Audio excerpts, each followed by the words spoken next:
17,50,000 కోట్ల రూపాయల బడ్జెట్ని 47 లక్షల కోట్లకి 2024-25 ఆర్థిక సంవత్సరానికి తీసుకురాగలిగినటువంటి మోడీ గారు రాబోయే 5 ఏళ్లలో 100 లక్షల కోట్ల రూపాయల బడ్జెట్ని చూడబోతారు. చాలా వేగంగా చూడబోతున్నారు.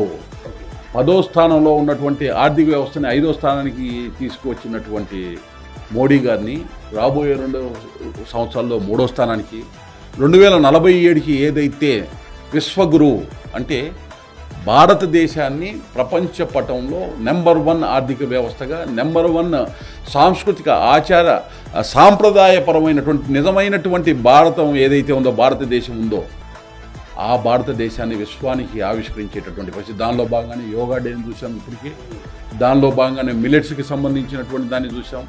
G20లో ఏ విధంగా భారతీయతను ఉట్టుబడేటటువంటి విధంగా చేయటం చూసాం. సెంట్రల్ విస్టా ప్రాజెక్టులో భారతీయతను ఏ విధంగా ఆయన అణువణువున అడుగడుగున స్పృశించారో దాన్ని చూసాం. ప్రపంచానికి భారతీయతని ఆవిష్కరిస్తున్నారు.